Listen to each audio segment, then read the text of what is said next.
We are so glad to join you for another episode of Curiosity Not Judgment, and welcome. My name is Birga. And I'm Gary.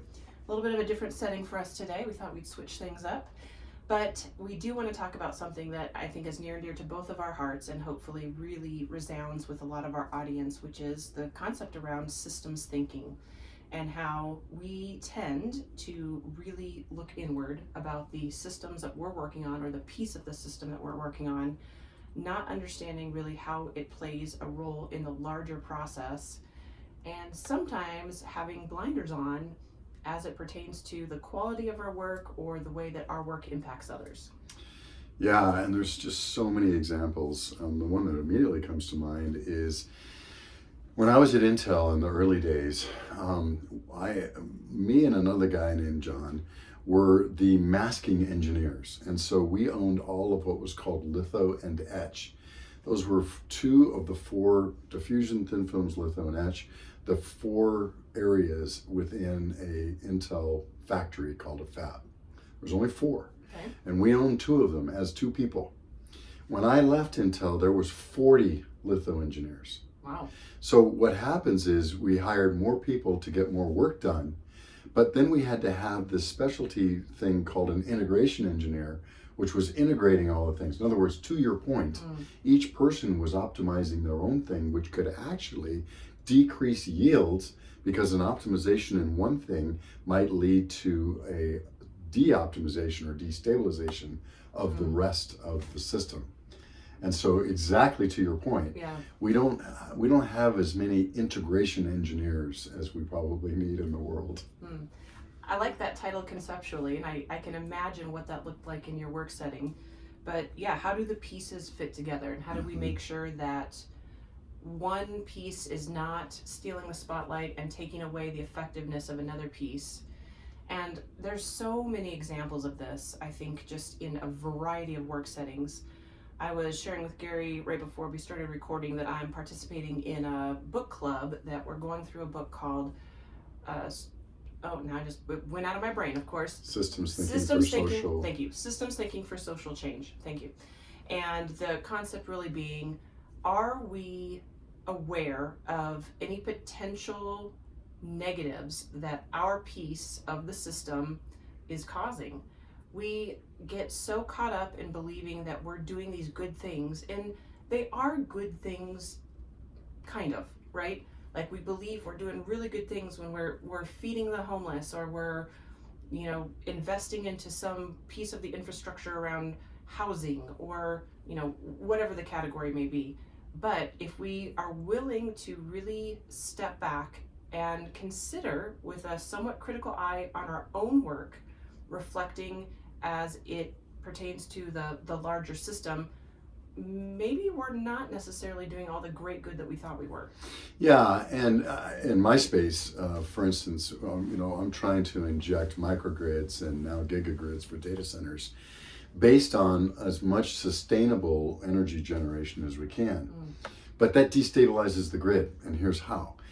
A solar system which produces energy has to be inverted into AC to be transmitted, etc.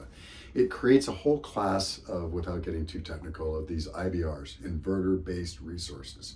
Inverter-based resources don't have the inertia of the spinning engines that the gas and coal plants had. Okay. And so without that inertia, the grid is less stable. And so while we're injecting all of these good generation sources, it's causing a problem in the overall stability of the system. Okay. And we could have anticipated this, and many people did, but if you want to do good in your area, you sometimes have to think about what's the interface with everybody else. Well, that's exactly it. What's the interface with everybody else? And you can ask that question for so many big projects. We're talking about homelessness, right? And that was a big theme within this book that we're reading, that maybe there is 5 different entities that are pouring into a system, and maybe somebody is spending several $1 million on tiny homes, and somebody else is feeling like, no, the money really needs to be spent on transitional living spaces. And these arguments develop, who's got the best model, who's doing it well, And when we're having such a huge amount of money that's going into these various parts of the ecosystem, they can inadvertently fight against each other, and they can damage the overall goal of ending homelessness, because some programs are funded by how many people you have in beds, and if that's the way that you're funded, there's very little incentive to get people out of beds. My goodness, now you're into measurement systems. Yeah. And measurement systems have a whole way of affecting the overall system. So part of systems approach has to be, what is the measurement system? And by the way, that gets back to, what is the goal? Yeah. Is the goal to have people in houses? Or is the goal to have people safe? Or is the goal to make sure that people are in group situations that are supportive of each other? All of those things may be true. And I'm sorry to interrupt, but I think we have to just be honest about this. Or is the goal to keep your program funded so that you can keep your people employed? Which is a very honest and vulnerable thing to say, because many of these places get started up and they know that they're doing right things. Now, this is where I have to inject the old saying, I'm sure, I forget who came up with it first, but we judge others by their actions, but we judge ourselves by our motivations. And so what happens is our motivations are to do good. Sometimes we will, in order to keep funding, we will do things that our actions belie our own motivations. That's a really strong statement, and it's one that it's hard to turn the mirror around and really analyze your own organization or your own motivation to see, is that part of the problem? One of my favorite Michael Jackson songs, the movie just came out, is "The Man in the Mirror." Right. And it's exactly that. It's like, what am I doing to make a difference?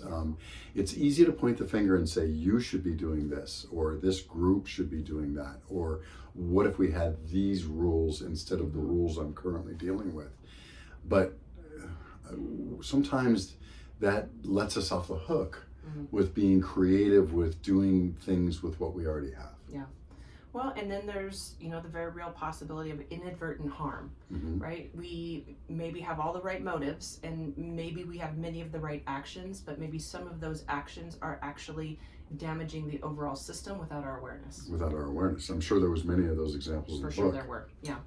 Well, I mean, there was three main streams that were being studied in this book. So one was incarceration. So programs that we're talking about, why do we see such high numbers of incarceration? I think of the free world, we have the most incarcerated people of any nation, right? And then the other topic was homelessness, and then there was another one about the school system.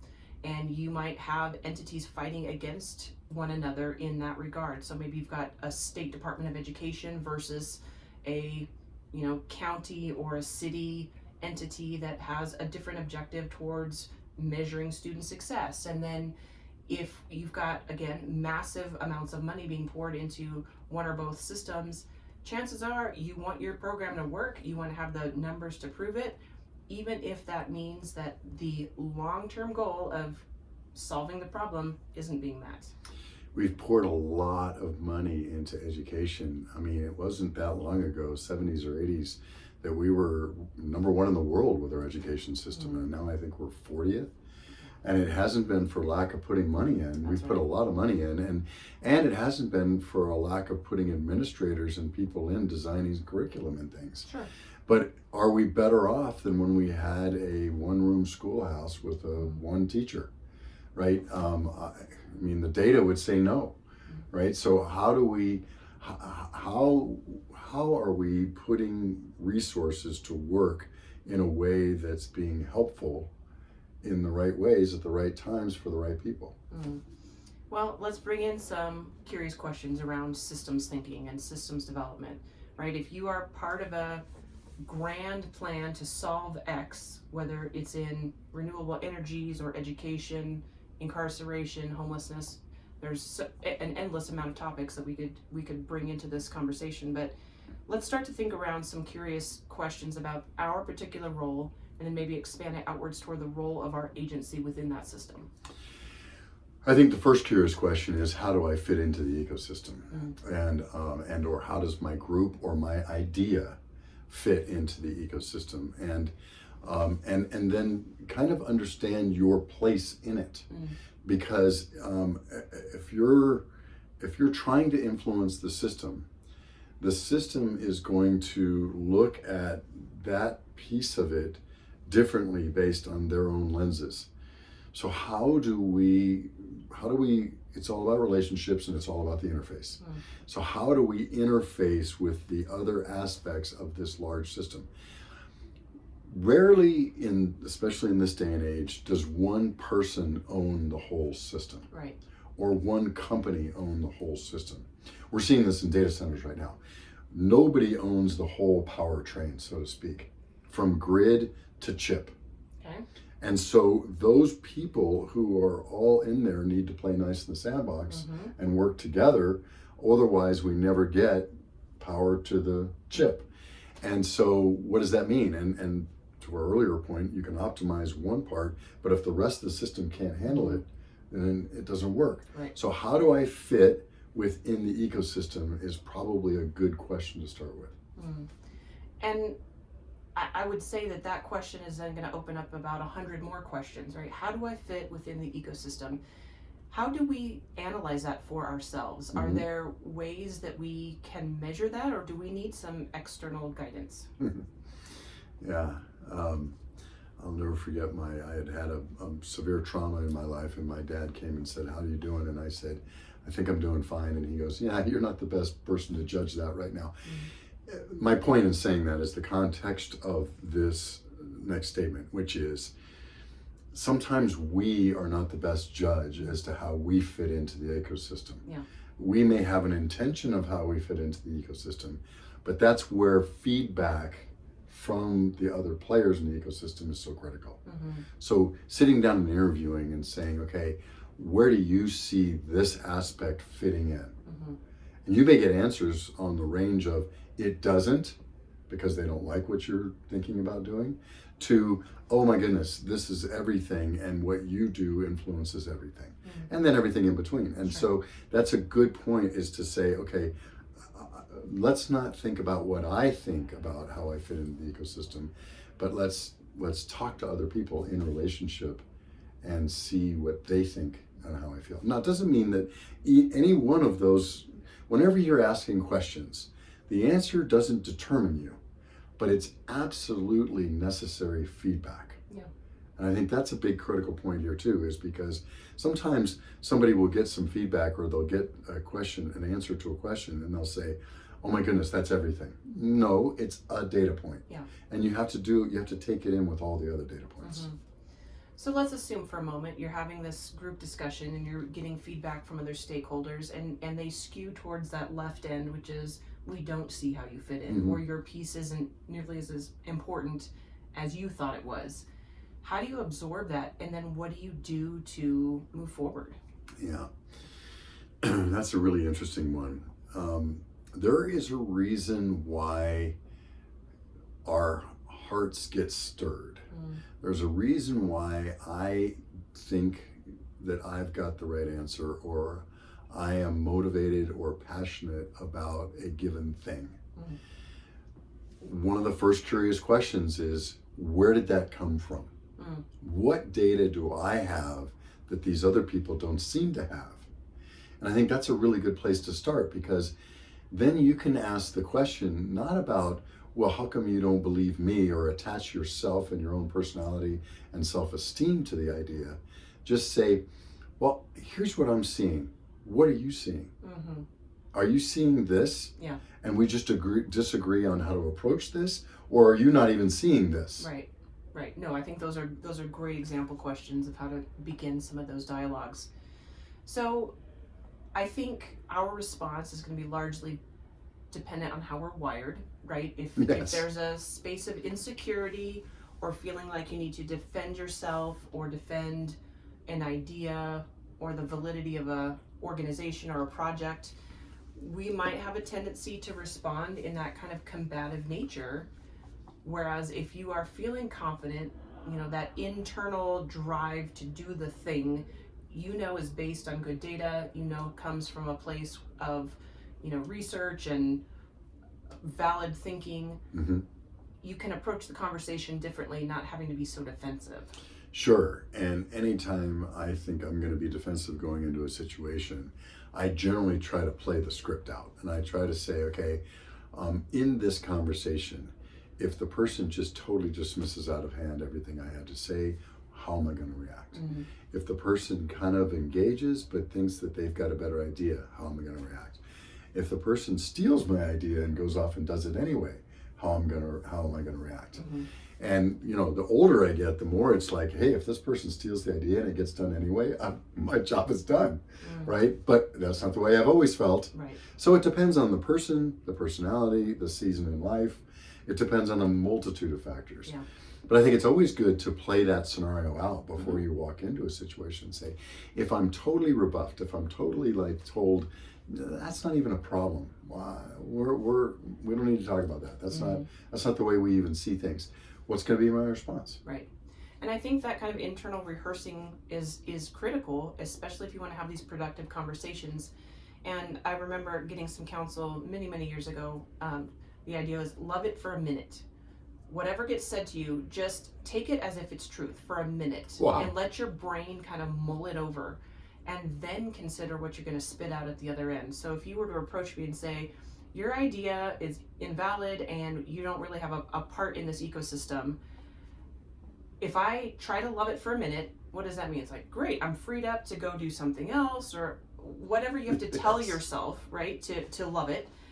And then consider, okay, how do I respond in a manner that is not coming out of the gate with an attack or instant rebuttal? How can I own my piece of emotion in the midst of this conversation so that this can be a healthy dialogue? Yeah, and how can I be respectful and role model respect even if I don't feel respected? I can tell you something that I feel worse on is when someone isn't saying, Gary, that doesn't make sense to me, and I don't think it's anything we need to address right now, and I've got, that doesn't make my top 10 list.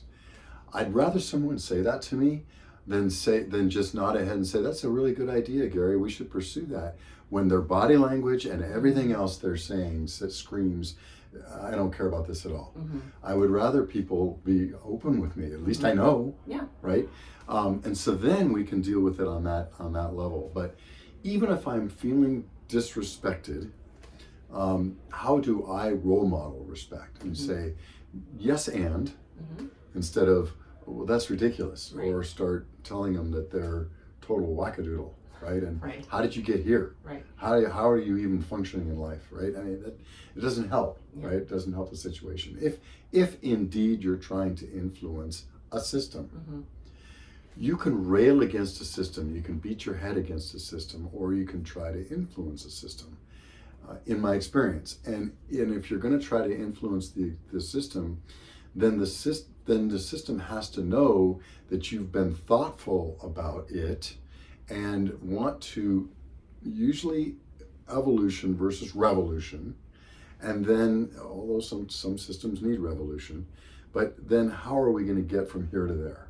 If you can tell me, because even if they agree with me that this is a problem, they might say, yeah, but how do we get from here to there? We've tried before and it just doesn't work. Well, and that may be the time when you need to bring in some external counsel, right? Whether this is a personal conflict that really is just like in the therapy realm, or if it's something in the professional space where you have to seek after that engineer that's going to show you how to interface these different elements of the system.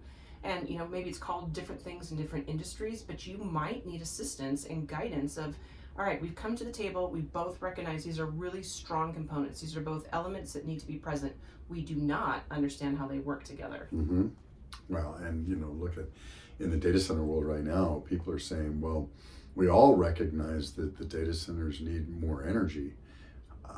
The difference is, how are we going to get there, right? And should utilities respond with ratepayer dollars to give you more energy when we're not sure how long you're going to be around, right? And those are very valid concerns. And so then how can we get through that? How can we ask the curious questions?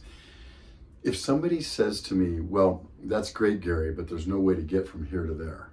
And I've tried, So, oh, really? Tell me how you've tried. Mm-hmm. You know, explain to me how, and maybe we can take a run at it this way. Mm-hmm. Well, no, that's not going to work because of this, and this. Oh, thank you for that. Okay, so what if we did this? What if we did this? What if we did this? Mm-hmm. Right? And so I've said the story before about Deirdre, right? My lieutenant, when I went into work in the mayor's office as the director of economic development, I would come back in all enthusiastic and say, hey, Deirdre, I've got this great idea. Let's do this. And she would say, that's great, Gary. You'll go to jail, but I think I know what you're trying to do. Leave it with me, and I'll try to figure out how to get it done within this morass of bureaucracy. Mm-hmm. And then she would always come back and say, okay, here's the deal. If you do this, if you go get this group's buy-in, and then you do this, then you might be able to get it done. Yeah. And it was like, what I think is really valuable is people that don't just say no. Mm-hmm. They say, here's the barriers I think that are there. Here's what it's like my accountant. I never want to hear, no, you can't do that. I want to hear, here's what you can do. Here's how you can change the setup of your company. Here's how you could pay this tax versus this tax. Here's how you could set this up. Then you can do this with this amount of business risk, right? Because there's no zero risk, anything. And I think that's another thing that's important here. There's never zero risk. Right. Because even not doing anything is a risk, especially in our times today of massive change. Not doing anything could be the biggest risk. Yeah. Well, so you pointed out a story that has really a cheerleader at the heart, right? So somebody who saw the heart of what you wanted to do and wanted to help you be a success. But we don't always have that person in our lives. No, that's right. And I think there are going to be times when you have to have that critical analysis to say, we have come up against a barrier, and this continues to be somebody who does not appear to want to play with us as part of this ecosystem. It may be time to either find somebody else in their stead, or to pivot in a different way so that you're eliminating that constant barrage of negativity. That's right. And now, and different people have different pain tolerance levels too, right? Yes. Some people can beat their head against the wall for 10 years and then all of a sudden, enough. It works, right? And by the way, I'm a king of being too early with a concept, right? I mean, we just closed down a company last year that now, if it was still in business, could start putting, little mini data centers on every single house because it had all the components it needed. But you know what? It's no longer there because it was ahead of its time, right? And so sometimes there's a timing issue. Sure. Sometimes you might have a good idea, but it's not a good idea yet. Sometimes it might be, okay, we don't see this. Let me tell you about the gas company. My goodness. I was part of a company that owned a gas company, and I was on their futures committee meeting. And sometimes I'd walk into those meetings, and this was, 10 years ago, 8 years ago, and the people at the gas company thought that they were dead men walking. They were going to go the way of magazines and newspapers. And yet now they can't keep up, right? Because of data center demand and energy and everything else. The situation can change. Yeah. Sometimes it's okay to say, you know what, I've got a good idea, but today's not the right time for that idea. I'm going to put it on the shelf. I'm going to do other things, but it's going to be ready for when that time comes. Yeah, I think that's a good place to bring it home for today. So consideration around your space in the greater ecosystem. How are you part of a system? And some of the curious questions that probably need to be asked of ourselves first, and then about how we play and interface with others moving outward. So as always, we appreciate your feedback and your comments. Feel free to leave a note. We would love to hear what's on your mind.